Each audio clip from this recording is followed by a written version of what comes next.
Oh yeah? Amoy? How did you know that? Huh? No, because games is only for bigger kids. For now, not yet. Good morning, titas. Ay, good morning pa ba? Hindi pala. Good afternoon na po pala. Mag-alas 2 na ng hapon dito. Welcome sa panibagong video. Anna is... Anna is free today. Mama is also free. So, where are we going now? Action. We are going to Action to grab some snacks. Wat mag ik dan daar? You always watch YouTube Kids. And K-pop. Ja, maar ik bedoel, Oh, wat mag ik bij de Action? you said you want to get chocolate. And no toys, huh? Because you have a lot of toys already. Okay. She still has that thing under her eye, oh. And then, show them your makeup, be. Ayan, nag-makeup ang batang ito. Close your eyes. Show them your eyeshadow. Agoy! Nag-eyeshadow man niya. On my lips. Lupig. Ang mama, look at mama, be. You're so pretty, my love. You're so pretty. Do you look like mama? Yeah. Yes! Oh, di ay. Very good, good. Nakasiklib pa din po ako, no? Kasi nga yung ating arm, may ano po ako dito. I'm wearing a brace right now. But when I'm working also, I'm gonna be wearing another brace for my wrist. And then, meron ako dito sa siko. Right under the... Right under... Nag-corona naman eh akong anak. Niet laten zien. Ha? Niet laten zien. Di, oy, Dili, oy. That's on me. Maar nou wel laten zien. Hoy! Are you wearing that, to Action? Nou. No. Nee, laten zien. Only showing? Okay.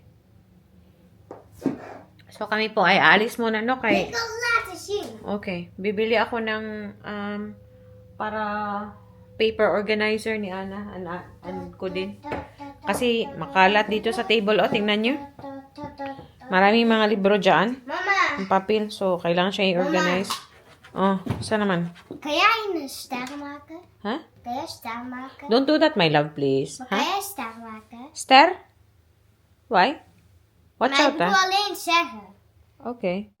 Ik kan ook. Eerst zo, dan zo. Kijk eens. Zo. En zo. En dan zo. En dan zo. En dan zo. En dan zo. Oh, look at your hand. Look. And then when you touch your face, it will go to your face. Look. Wash your hands. Go, wash your hand, go. Diba? Kanina pa po ito naglalaro. Ayan, oh. Ayan, nakaset up siyang tent dyan. And these days nga po pala, si Ana ay hindi na natutulog sa kwarto niya. Ayaw niyang bumalik sa room niya. Because may TV na sa extra room. I-install pa lang ni Mr. tonight. So, mag-insert ako ng picture kasi hindi ko pa kayo mapakita doon. Nalabas pa kasi kami, di ba? Yung aking makeup table, in the meantime, yun muna ang nilagyan ko pinatungan ko ng TV. Para magamit na namin yung TV. Doon siya kagabi natulog, but she's not allowed to sleep there in the extra room when she has to go to school the next day. So, tomorrow, she's going back to school. Friday, that means tonight, she's not allowed to go there, or to sleep there. Diba? Agoy. So, I think maghahanap po ako ng iba na namang bed kasi ayaw na ni Ana sa bed niya. Kasi, yun din ang sinabi ko kay Mr. na huwag ituloy yung bed doon kasi nga, masyadong mataas. Okay naman yung double decker for Ana, pero masyado po kasing mataas. So, hanap na naman kami ng, hindi na siya double decker. Yung na lang talaga, normal na bed size for Ana na magagamit for the next few years. So, kausapin ko pa si Mr. kasi pwede naman namin ibigay yung bed or ibenta. Yun. So, tingnan natin, no? But yeah, punta po muna kaming Action and I will see you later. Yung front sa amin, oh. Sa kabilang street ba? Ginagawa pa din. Yeah, I know. Lakad na tayo papuntang Action. Buti na lang may araw. So, pag natatamaan ka ng araw, medyo mainit sa mukha. Hindi talaga masyado, pero at least.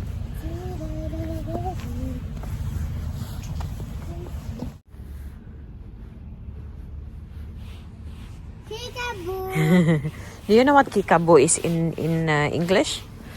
No. Peekaboo. Oh, peekaboo. Not Kikaboo. Peekaboo. Peekaboo. Kikaboo is Dutch. Oh, hmm?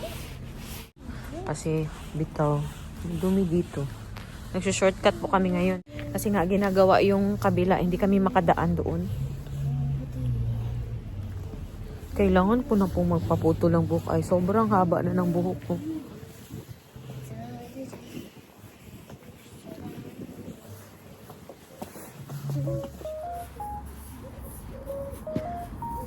Just be careful, okay? Auto, ha? Auto. Oh, na down, na down. Ang cute nito, yung mga cup nila. Nice. Ito, ang dami pa, oh. Ang cute-cute naman. May bata dito na, impatient na. Yeah? Ay, katugnaw.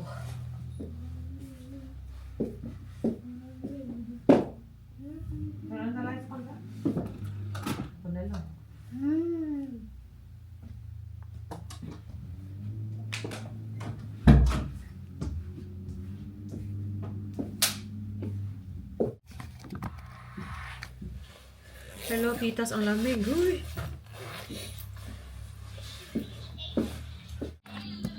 Yan, bahay na po tayo and mag-haul ako ng mga napamili namin ni Action. Ni Ana doon sa Action. Yung sadya lang talaga namin dito, yung ganito, oh. Yung lagayan ng papel, ang libro. Pang-organize ba? Try natin.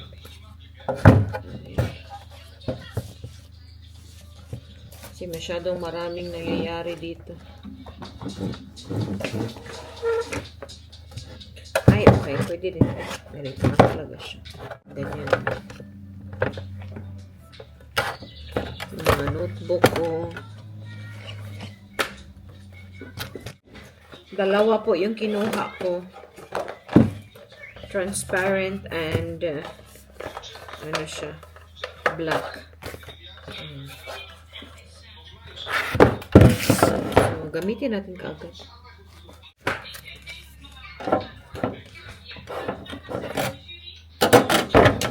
Daghanan niyo. Ay, may pagipalit ka na itong kuan lang, katong set lang ba? Murag mas tipid ta ato. Ito ang aking mga libro para sa aking akong driving. Sana naman po.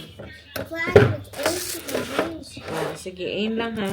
Aim for you, baya aim for papa. And then, kumuha naman ako ng pregnancy test. Naubusan ako. Diba? Palagi nagtitest. Wala pa po talaga. And then, kumuha ako ng menstrual na heating pad. Kasi these days, pag nagkakaroon ako, yung first day, second day, masakit talaga siya. Okay lang sana kung nasa bahay ako, pero pag nasa work ako, masakit talaga and malamig pa naman doon sa fridge. You open it yourself. Then, kumuha din ako ng menstrual pads, napkin. And ito siya, first time ko itong gagamitin. Pang roller sa arms. Yan na lang. Makarelieve sa atong mga gipang batik. In the meantime, hindi po natuloy yung aking therapy kaniha kay yung yung nagagwa siya sa akin, nagkasakit. So, nag-cancel po siya this morning. Kasi nag-text ako sa kanya kung pwede ba na dalhin ko si Ana doon sa kanila. Sabi niya okay lang sana pero kailangan niya daw mag-cancel kay may sakit pa siya. So, hindi po kami natuloy. Pero bukas, yung aking physio talaga, bukas po yun. Sarap naman siya. Sulit naman. Ang dami ko pong pang massage dito. Nagamit. And then, kumuha ako ng ganito for upstairs and also dito downstairs kasi naubusan na kami. Ito for Ana's bath. Ayan. Bath bomb po siya. Ano pa to? Oh, wala. Ay. And ito din. Bath, bath mat. With border. So, ilagay ko na kaagad ito. Yun lamang po. And yung, ko pala, yung camera ko, pinost ko bago lang na ibibenta ko ulit. Yeah. Kaso, i-change ko pa yung ano niya, yung settings niya. Check ko muna. Hi everyone! So ayan, yung aking camera. Chine-check ko ngayon yung aking ZV-1. Sony ZV-1 kasi I'm trying to put it in the market. Chine-check ko yung quality. Maganda pa rin talaga siya. I changed the settings and then hindi na siya masyadong tawag nito. Hindi na masyadong yes. Deze had ik nog nooit. Die heb ik nog nooit gezien. Oh. Ja, Because you have a lot of toys, that's why. Diba? So, ngayon okay naman siya. Hala, uy. Ngayon tuloy, nag-aalangan ako kung... Ha? En hij heeft lipstick. Oh yeah, but not too thick, ha? Mag-lipstick na naman siya. Tawag dito. I-change ko na naman yung settings niya. Okay talaga itong kamerang ito. Gustong-gusto ko siya. That's why I really wanted to buy this one in the first place. Pero, because I already have the DJI. Sa bahay, it's really good for taking videos or for vlogging. But, nahihiya po kasi akong dalhin to sa labas. Nahihiya ako magganyan-ganyan. Kung nasa Pilipinas ako, hindi siguro ako masyadong mahiya. Pero, dito kasi sa amin, nahiya akong magdala ng malaking camera ba, no? Kahiya naman. Let's try using the tripod. This Sony ZV-1, when Ruth bought this one, because he got this one for me for Christmas 2022. Teka lang ha. Uy, maganda pa talaga siya, sayang naman, uy. Ayan, maganda pa talaga ang quality. Pasensya po kayo, no? Kakadry ko lang ng buhok ko and then, tawag dito, and wala po tayong makeup. Nagkilala ako ng konti, pero I think yun lang. I'm just trying out this camera because, let's see, kung okay ba siya. Yeah, it's still really working fine. Hindi ko na lang siguro to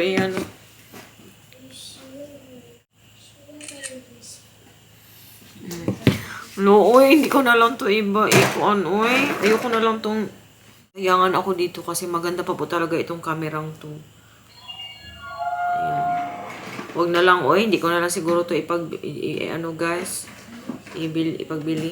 I wanted to really get rid of this one because I don't use it anymore. But for traveling, this is a perfect camera for taking pictures, like really, really nice quality yung pictures mo.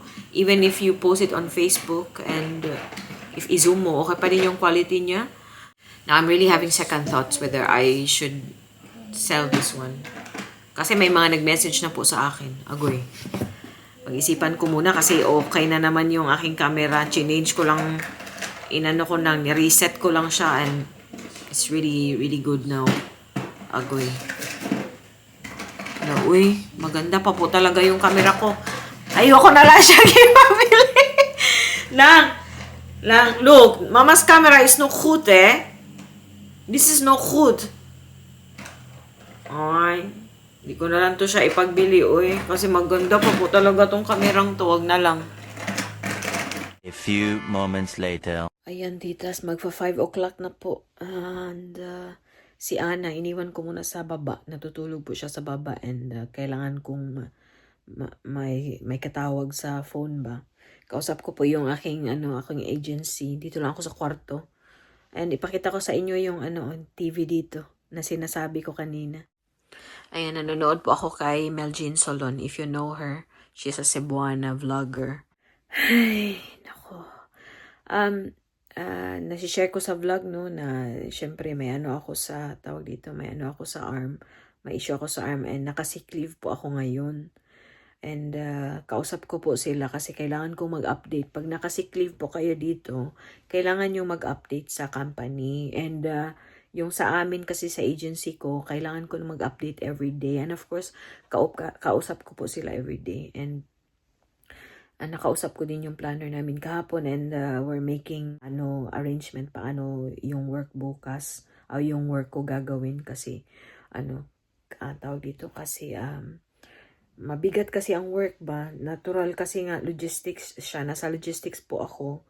Nasa warehouse ako nagwo-work. So, even though I work with medicine, hindi siya ganyan kabigat. Pero, syempre, pabalik-balik yung motion natin. No? So, nakakaano siya sa recovery ko, nakaka-apekto. Kasi tinry ko na po kasi nga nagka-problema ako last time. And tinry kong bumalik sa work and hindi talaga siya nadali, talaga siya ulit. Kasi nga hindi din masyadong na-arrange maayos yung paano ako makapagtrabaho. But yeah, yesterday nagtawag kami ng aking ng planner ng company. And kung saan niya ako pwedeng ilagay. And also, kausap ko kanina yung sa agency. And bukas kasi bukas tawag nito. Appointment ko din bukas sa physical therapist. And gusto nila na talagang sabihin ko in detail yata yung kung anong pwede kong gawin or saan ako pwedeng magtrabaho. Talagang willing silang mag-adjust. And na-touch po ako sa sabi ng doon yung contact person ko. Sabi niya, we would like you to specify din sa email kung anong mga pwede mong gawin, anong mga bawal para alam namin. Kasi we want to take care of you as well. It's your health, so it's very important. So, na-touch ako ba? Kasi nga, these days, parang dahil sa frustration ko ba na parang, oh my God, pagbalik ko dun, ganito na naman ang gagawin ko. And gusto ko yung trabaho ko, syempre, no? Nag-i-enjoy po ako. And hindi madaling makahanap dito ng company na talagang magiging komportable ako ulit ba? Feel ko kasi nga, nasa ibang lugar po tayo. Hindi ko pwedeng magamit yung pagka-teacher ko dito agad-agad. Pero kailangan ko pang, basta komplikado siya. Kailangan ko pang mag-aral, kailangan ko na ganito, ganyan before ako makapagturo. So, kaya mas pinili ko na pong magtrabaho ng iba para at least may income tayo, no? Ay kung pahirapan yung sarili ko na i-push yung mga gusto kong mangyari agad-agad. It takes time. Pero this time kasi, nakahanap na ako ng company na feeling ko magtatagal ako ba? Kasi nga, gusto ko yung trabaho ko, gusto ko yung mga kasama ko sa trabaho, masaya, ganun. And I feel like I'm making a difference din kasi nga importante yung trabaho ginagawa namin kasi mga gamot siya. And, para sa mga taong may sakit and all that. So, yun. Nagdrama pa ako. Ang dami kong sinabi. Pero yun, masaya lang ako ba sa thought na they actually care about you. And yun lang talaga yung concern ko na parang at least may pakialam yung employer ko ba kasi kung ganito, pwede naman nila akong i-fire if they want kasi nga nag-absent ako, diba? Kasi nagmamatter po dito ang absences talaga. Pero kasi nga health-related siya. So, I'm really glad na at least nafe-feel ko naman na concern sila. And yun, na lang ako ba, na-touch ako dun sa sinabi ng agency ko. But, yeah. Ganun po. Ay, nako. So, balik trabaho na po ako sa Monday. Yun. And masaya po ako na babalik ako sa trabaho. Pero, party sad din kasi si Rina wala na po. Si Rina po yung pinaka-close sa akin sa work. And syempre sila Ate Cristita, sila Jessica, si Loina, si Dars, mga kaibigan ko sa work. Nakikita niyo po sila every now and then. Basta yun. Na-touch lang ako ba't niya. Ready na po akong mag-work ulit sa Monday and I hope kayanin ang aking arm. Yun. Ganun. Manonood po muna ako ng vlog Noel. Natutulog pa si Ana. Kasi pag doon ako sa baba na manood, magigising siya. Dito na ako sa kwarto. Hintayin lang po namin si Mr. And magdi-dinner na po kami. Kain ditas. Napa-order kami ng Chinese food kay doon sa friend ni Ana. Pero sa akin tong lumpia. Kain! And i-end na ko na din po yung ating pa-video for today. Thanks for watching. See you again sa susunod na video. Maraming salamat. Duy! Mush, mush, babush! Mush, mush, babush! Ana! Duy, duy! Bagong gising yan eh. Duy!